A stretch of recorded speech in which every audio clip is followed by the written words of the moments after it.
Christmas Eve, 2002. Port Allen, Louisiana. After leaving home on a long drive to visit her husband in prison, 65-year-old Mary Ann Fowler stops off at a strip mall to purchase some food from a Subway sandwich shop. When she walks back into the parking lot, Mary Ann vanishes without a trace, and surveillance footage shows that she was abducted by the driver of a pickup truck. Months later, serial killer Derek Todd Lee is arrested after being linked to the murders of multiple women, but while there's evidence to suggest he could have been responsible for Mary Ann's abduction, investigators cannot conclusively link him to the crime, and Mary Ann's body is never found. After that, the trail went cold.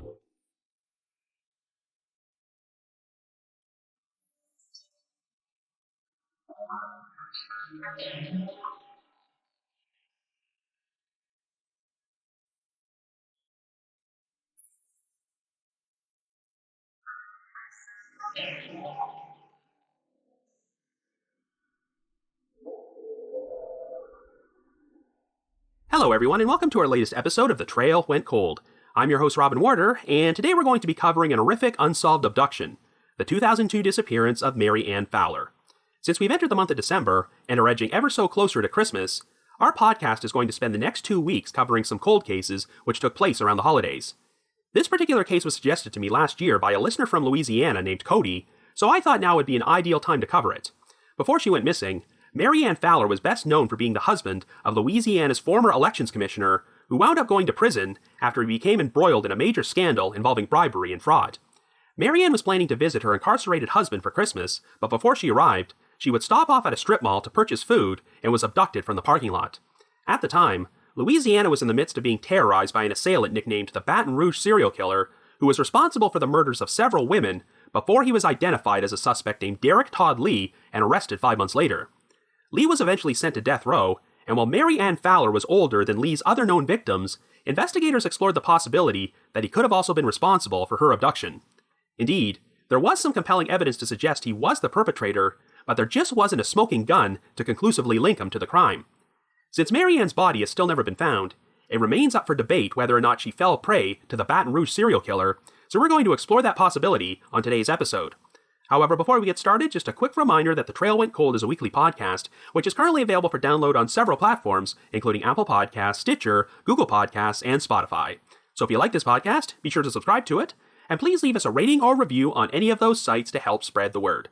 The Trail Went Cold is on Patreon, so if you would like to learn how to support the show, please visit our page at patreon.com/thetrailwentcold.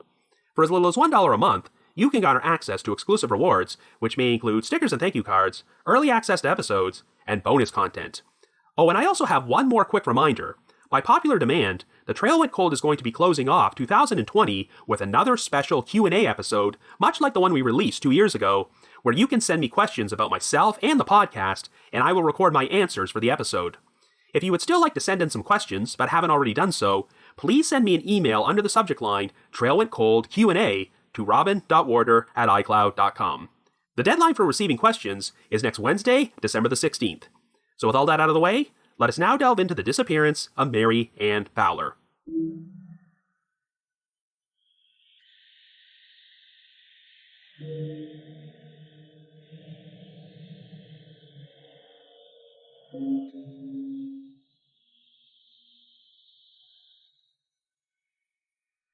Our story begins in Louisiana in 2002, and our central figure is 65-year-old Mary Ann Fowler, who lives in Baton Rouge and is currently married to her 62-year-old husband, Jerry Fowler. This is the second marriage for both of them, and Mary Ann has an adult son from her previous marriage named John Pritchett, as well as 2 granddaughters. She has spent much of her career working in the field of education, holding such positions as the Assistant Superintendent of Research and Development with the Louisiana Department of Education, and she now works as an education consultant. For decades, her husband's family was a political dynasty in Louisiana, as Jerry Fowler's father was the state's elections commissioner for 20 years before Jerry himself was elected to the position in 1979. Jerry would also hold the office for 20 years before losing the primary in 1999, but he would soon find himself embroiled in a major scandal once it was discovered that he had been using his position as elections commissioner to accept kickbacks from contractors who produced voting machines. Jerry had also been committing income tax evasion, and it was estimated that he had defrauded the state of Louisiana of approximately $3 million, much of which he spent on gambling. In November of 2000, Jerry agreed to plead guilty to the charges of malfeasance and conspiracy to commit money laundering, as well as 2 federal counts of filing false tax returns. In exchange, he received a 5-year prison sentence, that would be served at the Federal Correctional Institution in Beaumont, Texas. In spite of this, Mary Ann continued to stand by her husband and often made the 3-hour commute from Baton Rouge to Beaumont in order to visit him. On Christmas Eve, Mary Ann left her home in her Mazda sedan to begin a holiday trip to see Jerry. She was planning to drive to Lake Charles in order to spend the night with family before traveling to Beaumont to visit her husband on Christmas Day. After crossing the Mississippi River and entering West Baton Rouge Parish, Mary Ann decided to exit the interstate onto Louisiana Highway 415 to stop at a strip mall in Port Allen. After parking her vehicle, she went inside a Subway sandwich shop to purchase food and exited the establishment between 5:30 and 5:40 p.m. Sometime later, the two Subway employees noticed that Mary Ann's Mazda was still in the parking lot outside, so they decided to go out and take a closer look.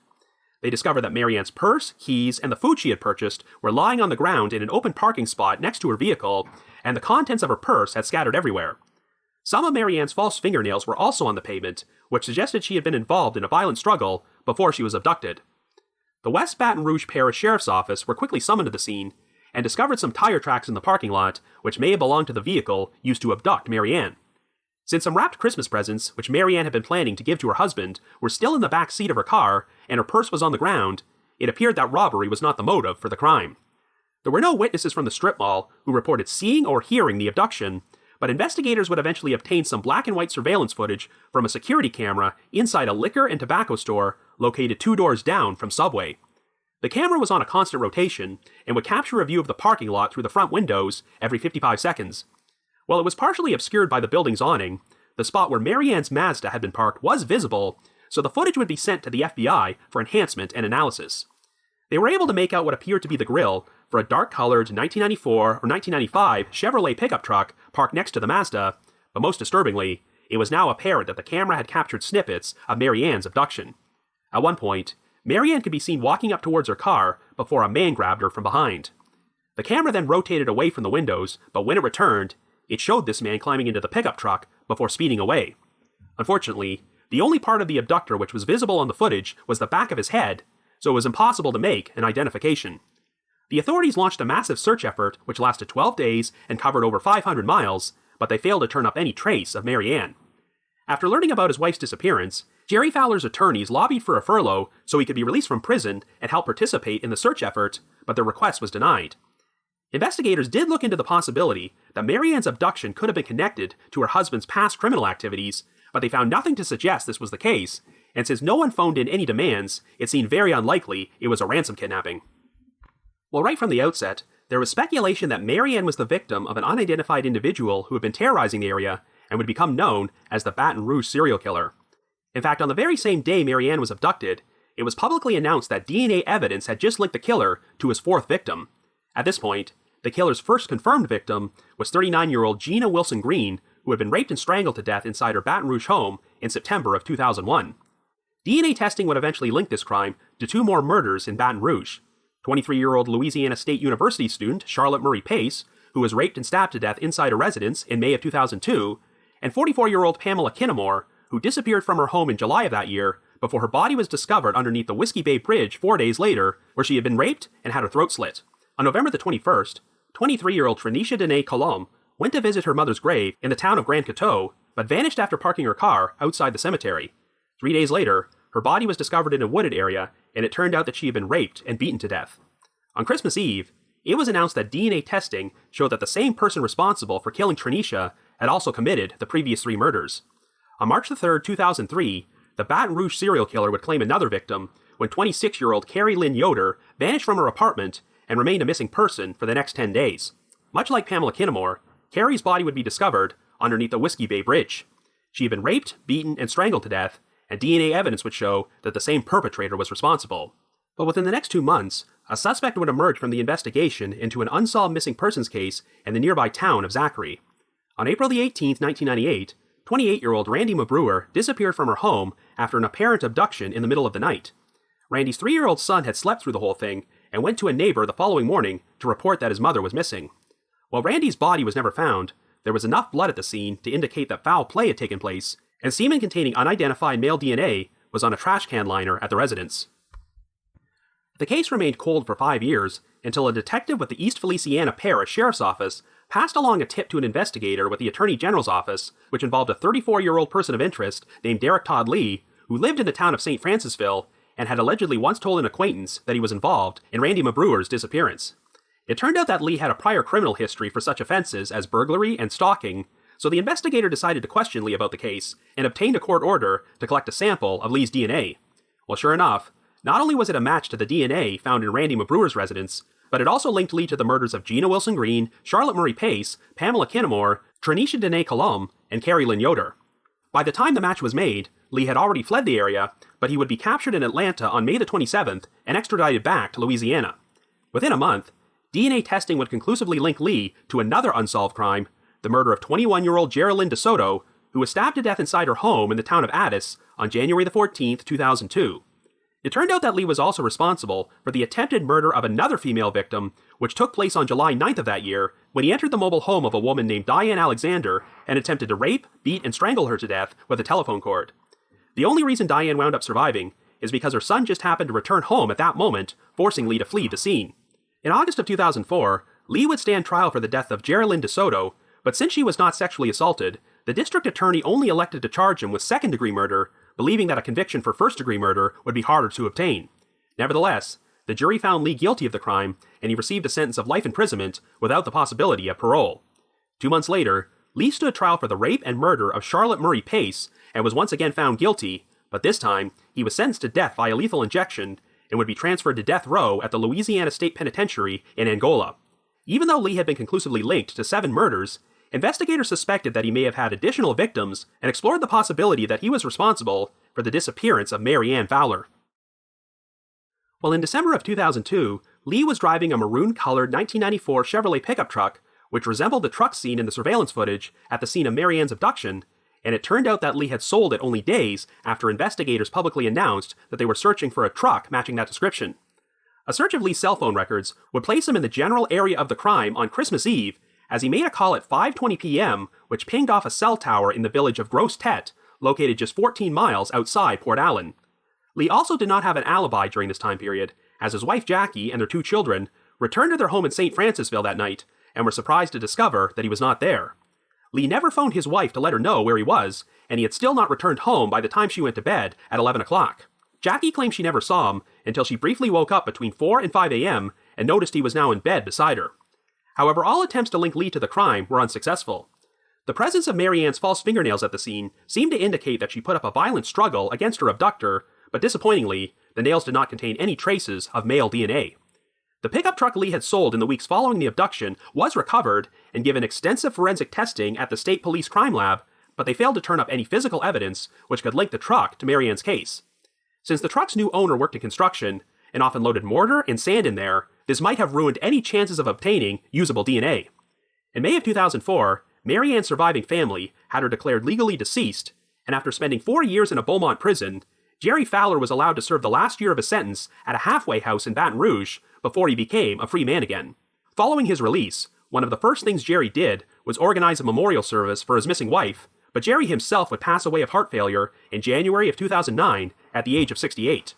As for Derek Todd Lee, West Baton Rouge Parish Sheriff Mike Kaz claimed that he visited him on death row with hopes of convincing him to reveal the location of Mary Ann's body. Even though Sheriff Kaz assured him that he would not be prosecuted for the crime, Lee refused to admit any involvement and even went so far as to throw a temper tantrum when he was asked about it. In the end, Lee's execution never went through, as on January the 21st, 2016, he wound up succumbing to heart disease at the age of 47. In spite of this, investigators have stated that Mary Ann Fowler's case is not closed, but after nearly 18 years, she continues to remain a missing person. So I guess you could say, the trail went cold.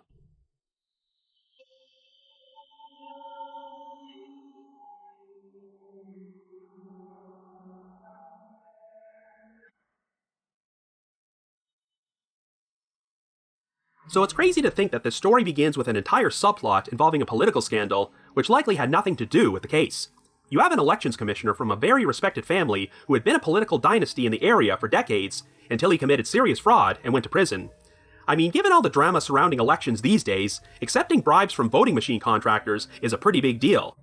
But in spite of Jerry Fowler's legal troubles, I get the impression that Mary Ann continues to remain a very respected woman in the community, so it's a pretty cruel twist of fate that she would become the victim of a violent abduction while leaving on a road trip to visit her husband in prison. It really does not seem like Jerry's legal issues played any role in Mary Ann's disappearance, as she may very well have been a completely random victim who was just in the wrong place at the wrong time. I certainly do not believe this was an attempted ransom kidnapping, because no demands ever came in, and it was well publicized that following his incarceration, Jerry filed for bankruptcy because he owed around $1.68 million to a number of creditors, including the IRS. Needless to say, kidnapping the wife of a disgraced, bankrupt man serving time in prison is not the most lucrative plan to make money. There's zero doubt that Mary Ann was abducted from the strip mall parking lot moments after purchasing food at Subway. As you recall, Mary Ann was planning to make a 130-mile drive from Baton Rouge to Lake Charles in order to spend Christmas Eve with family, but unless she was being followed, I'm not sure how anyone could have predicted that she would get off the interstate and stop at this particular strip mall in Port Allen. So this makes me wonder if the perpetrator was already waiting there in the parking lot, and once Mary Ann arrived, he set his eyes on her and decided to stage an abduction. If that's what happened, then this was an incredibly brazen crime, and the abductor got very lucky that no witnesses saw or heard anything, and the one security camera in the area was just far enough away not to catch a clear glimpse of him on the footage. It's very reminiscent of the security camera footage in the Jennifer Kessie case, which captured a man parking her car around the time period she went missing, but his face just happened to be obscured by some fencing, so he has never been identified. In fact, I don't believe they ever officially clarified if the footage in this case was clear enough to determine if the suspect was white or black, which would obviously be very important since Derek Todd Lee was African American. Mary Ann had previously taken self-defense courses and was known for being in great physical shape, so the presence of her fake fingernails in the parking lot suggests that she attempted to put up a fight against her attacker, and it's a miracle he managed to get away undetected. Of course, the big unanswered question in this case is whether or not Mary Ann fell prey to one of the worst serial killers of the modern era. 2002 was a pretty terrifying time in Baton Rouge and the surrounding area because everyone knew there was a serial killer on the loose who had already claimed the lives of multiple women, and at this point, no one had any clue about his identity. If you look at the earliest news coverage of Mary Ann's disappearance, there was immediate speculation that she had become the victim of the Baton Rouge serial killer, though the authorities would not confirm that without more conclusive evidence. Interestingly enough, the early reports also mention alleged eyewitness sightings of a white pickup truck speeding away from the scene, but investigators were not yet certain if this truck had any connection to the crime. Indeed, the surveillance footage from the liquor and tobacco store would later show that the truck driven by Mary Ann's abductor was dark-colored rather than white. One of the biggest criticisms of the investigation into the Baton Rouge serial killer is that the authorities initially put a lot of emphasis on eyewitness sightings of a white male driving a white pickup truck, which was supposedly seen near one of the murder scenes, and the FBI also put together an offender profile which suggested that the perpetrator was white. But of course, since Derek Todd Lee turned out to be black, this meant investigators wasted a lot of time searching in the wrong direction. So I have to wonder if these reported sightings of a white pickup truck at Mary Ann's abduction scene were the result of the hysteria surrounding the case at that time. Officially, DNA evidence has linked Derek Todd Lee to the murders of 7 women, but there has always been suspicion that he was responsible for more crimes.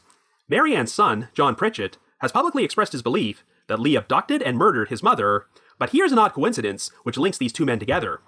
In March of 2004, John was arrested for felony theft after stealing his ex-wife's $6,000 engagement ring, removing the diamond, and then trading it in for another diamond to give to his current fiancée.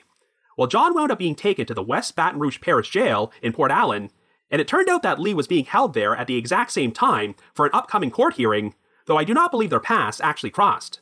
On the day she went missing, John had a heated phone conversation with his mother over her decision to travel to Texas to visit his stepfather in prison for the holidays, rather than spend Christmas with him. And John has always been haunted by the fact that this turned out to be the final interaction they had with each other. Now, even after Lee was sent to death row for one of his murders, he never did admit to any involvement in Mary Ann's disappearance. Once they've reached the point where they've got nothing left to lose, it's not uncommon for serial killers to toy with law enforcement, whether it be remaining silent about crimes they committed, or falsely confessing to other crimes which they had nothing to do with. Lee's situation is interesting because not only did he refuse to discuss Mary Ann's case, but he apparently flat out threw a temper tantrum when asked about it. It's worth noting that even though Lee's DNA was found at the scene where Randy Mabruder was abducted in 1998, he never did reveal the location of her body, and she's technically still a missing person, so Lee never struck me as someone who would confess to crimes he was never officially charged with. And of course, since Lee died of natural causes before he could be executed, he may have taken some secrets to his grave. But before we talk any more about his connections to Mary Ann Fowler, I want to briefly discuss some other cold cases in which Lee was looked at as a potential suspect. It's possible that Lee's first murder actually took place all the way back in August of 1992, when 41-year-old Connie Warner was abducted from her home in Zachary before her body was found just over 1 week later. Connie had been beaten to death and suffered a skull fracture, but what was significant is that her home was located just 1 block away from the residence where Randy Mabrour would be abducted from nearly 6 years later, and a man matching Lee's description was reportedly seen watching Connie's house shortly before she disappeared. Unfortunately, since Hurricane Andrew swept through the area during the time period Connie was missing, it washed away all potential physical evidence from her body, which is why Lee has never been conclusively linked to her murder. Lee was also a potential suspect in the murder of a 23-year-old woman named Christina Moore, which I'll talk more about momentarily, but perhaps the most unusual cold case Lee has been associated with is the unsolved disappearance of 67-year-old Glenn Tankersley, who vanished from Lee's hometown of St. Francisville on December the 5th, 2002. There's very little information available about this case, and while there's no real evidence implicating Lee, he knew Glenn personally and would take him for rides in his car. But obviously, targeting male victims was not Lee's usual MO. However, I thought the disappearance was worth mentioning since it took place less than 3 weeks before Mary Ann's abduction. At 65 years old, Mary Ann was older than Lee's typical victims, as the ages of the women he murdered ranged from their early 20s to mid-40s. So if by chance, Lee decided to change his MO by murdering a 67-year-old man, who's to say he wouldn't then decide to go after a 65-year-old woman? Also, the murder of Trinisha Dene Colomb, which took place in November of 2002, was also different from Lee's typical MO. All of his other known crimes involved him attacking or abducting women from inside their homes, but Trinisha was abducted after parking her car on a road near a cemetery. This could be seen as an indication that Lee was becoming a lot more brazen, which is why he decided to abduct Mary Ann from the parking lot of a strip mall during business hours 1 month later. I have to wonder if there's any significance to the fact that it was publicly announced on Christmas Eve that DNA evidence from Trinisha's murder had been linked to 3 of the other murders he had committed. Could this announcement have set Lee off and compelled him to commit another murder that same day? Perhaps the murder of Trinisha was an attempt to change his MO and throw off police and send them down the wrong track, but he became frustrated once it was announced that the crime had been linked to him. In fact, that could explain why Lee decided to go to the trouble of disposing of Mary Ann's body. Other than the murder of Randy Mabrour, Lee never exerted much effort to get rid of his victims' bodies, as he would either leave them inside their residence or dump them in a spot where they were relatively easy to find. Yet if he was responsible for killing Mary Ann, Lee decided to dispose of her body so thoroughly that she has not been found in nearly 18 years. I wonder if the announcement about the DNA findings compelled Lee to take the extra step of ensuring that DNA evidence could be linked to this particular crime. Indeed, it's easy to believe that Lee might have spent a lot of time covering up what he did that night because he never returned home until the wee hours of the morning, or bothered to phone his wife to let her know where he was, even though it was Christmas Eve and they had kids. So let's look at the timeline. We know that at the very least, Lee did pass through West Baton Rouge Parish during the approximate time period Mary Ann went missing because he made a call on his cell phone at 5:20 p.m., which pinged off a cell tower located about 14 miles away from Port Allen. Theoretically, Lee would have had enough time to arrive at the strip mall before Mary Ann was abducted 15 to 20 minutes later.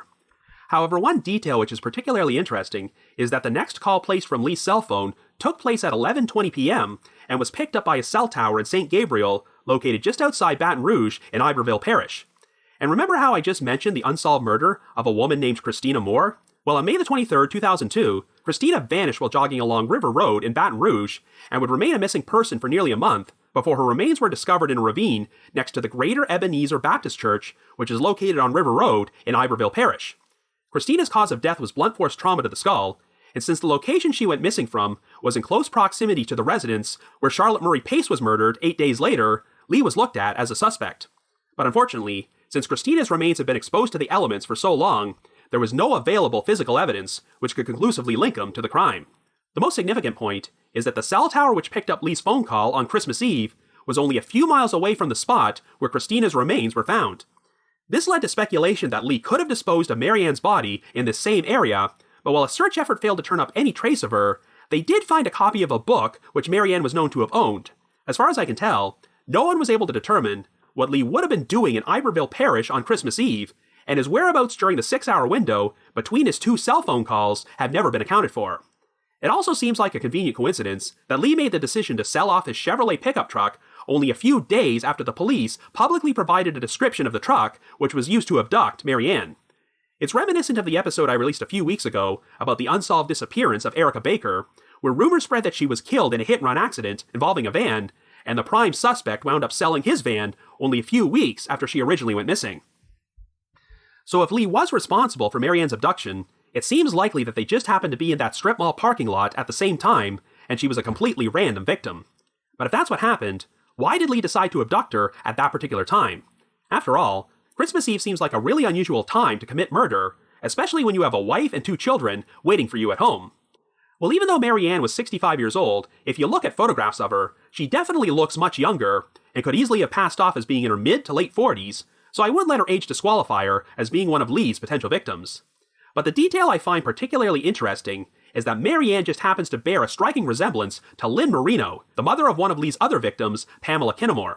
The murder of her daughter would turn Lynn into a major victims' rights advocate, who would become one of the biggest driving forces of the investigation to find the Baton Rouge serial killer. She would hold rallies on the steps of the Louisiana State Capitol, campaign for additional funding for DNA testing, and did interviews on a number of high-profile TV shows. She pretty much became the voice for all the victims' families, and if Lee followed all the media coverage of his murders, he definitely would have become familiar with Lynn Marino and known what she looked like. This is why I've always been intrigued by the possibility that Marianne could have been a victim of mistaken identity. If Lee stopped at the strip mall and happened to see Marianne from a distance, he could have mistaken her for Lynn Marino, who was also in her mid-60s at that point, but looked younger. Knowing that Lynn was constantly spreading awareness about his crimes and pressuring the police to catch him, Lee may have made the spontaneous decision to abduct her after she exited the subway, but it turned out she was the wrong woman. The whole theory is based on nothing more than pure speculation, but if Lee was the perpetrator, this provides a potential explanation for why he would elect to commit an abduction at that specific location when there was a huge risk of him getting caught. When you look at the situation as a whole, there really isn't a smoking gun to conclusively prove that Lee was responsible for Marianne's disappearance, but there is a compelling circumstantial case against him. If additional evidence had surfaced over the years which pointed towards an alternate suspect, that would be one thing, but everything they do have seems to point to Lee. If someone else did commit this crime, then the real perpetrator got incredibly lucky that an infamous serial killer just happened to be driving a similar pickup truck through the same area around the same time, and would get captured only a few months later to steal all their attention away. But if Lee was the guilty party, then I guess Marianne's family can at least take comfort in knowing that he was not a free man for much longer, and justice was ultimately served. But since he never admitted to the crime before he passed away, I'm sure it's also a huge source of frustration that they might never be able to recover Marianne's body. It's always sad when a missing or murdered person is believed to be an unconfirmed victim of a notorious serial killer, because while it's possible that the right guy did get put away, you'll always have this nagging feeling in the back of your mind that the real killer managed to get away with it. In this particular case, I'm relatively certain that Derek Todd Lee was the right guy, but regardless, if you happen to have any information about the disappearance of Marianne Fowler, or the location where her remains might be, please contact the West Baton Rouge Parish Sheriff's Office at 225-343-9234. That's 225-343-9234. But if you just have your own thoughts about what happened, feel free to leave me a comment or send me an email to robin.warder@icloud.com. That's robin.warder@icloud.com. And once again, if you would like to send in a question for our upcoming Q&A episode, you may also email it to robin.warder@icloud.com under the subject line Trail Went Cold Q&A, and the deadline is next Wednesday, December the 16th. Now, the reminder that The Trail Went Cold is on Patreon, so please visit patreon.com/thetrailwentcold to learn how you can support our podcast and become eligible for some pretty neat rewards. We produced a bunch of exclusive bonus episodes for our patrons in tiers 2 and 3, and this past month, I released an episode about a final appeals segment from Unsolved Mysteries, which covered the controversial conviction of Paul Farrell for the murder of Kathy Ford, a victim whose body has still never been found. And for our patrons in Tier 3, I've also recorded another new audio commentary track, which can be played over a classic episode of Unsolved Mysteries. I'd also like to announce that next year, provided that it becomes safe to travel again, The Trail Went Cold is going to be appearing on Podcast Row at 2 separate CrimeCon events. The regular CrimeCon, which takes place at the Fairmont Hotel in Austin, Texas from June 4th to the 6th, and the very first CrimeCon UK, which is being held at the Leonardo Royal Hotel and Spa in London the following weekend on June the 12th and 13th, and is the ultimate true crime weekend, partnered with Crime and Investigation. If you would like to purchase tickets to either event, we have a special promo code you can use to get a 10% discount, and it applies to both the Austin and London events. So to receive 10% off, either visit crimecon.com or crimecon.co.uk and enter the promo code COLD21. That's COLD21. I'd also like to give a shout out to our most recent listeners who have signed up with us on Patreon this week, and they are Rob D, Kenny F, Linda M, Chris H, Dash R, Damian N, and Tracy K. Thank you all so much for your support. And I also just wanted to mention that this coming Saturday, December the 12th at 8 p.m. Eastern Time, we will be having another Unsolved Mysteries live watch marathon in which we screen classic segments from the TV show, and you can chat with myself and your fellow listeners. We've got a link to our screening room for this event in our show notes and pinned to the top of our social media pages, so be sure to check there for more information, and we hope to see you there on Saturday. In addition, I also wanted to provide another reminder that I hold live streaming sessions on a platform called Get Vocal. Every Thursday night from 7 until 8 p.m. Eastern Time, I host what is essentially an after show for each week's podcast episode, where I have an interactive discussion about the featured case from said episode and answer questions and address comments from listeners. I always include a link to these sessions in our show notes of every episode, so be sure to check there for more information or visit getvocal.com. That's GETVOKL.com. I also just wanted to give another shout out to my supporters at the Unsolved Mysteries message board at the Sitcoms Online forum and the Unresolved Mysteries subreddit. I need to provide a big thanks to McGill Foote, who edits and assembles this podcast together for me, and Vince Nitro, who composes the eerie music you hear on every episode. If you haven't already, you can like us on Facebook, follow us on Twitter, or leave us a rating or review on Apple Podcasts, Stitcher, Google Podcasts, or Spotify. So have yourself a good week, and join us next Wednesday for our final Christmas-themed episode of The Trail Went Cold.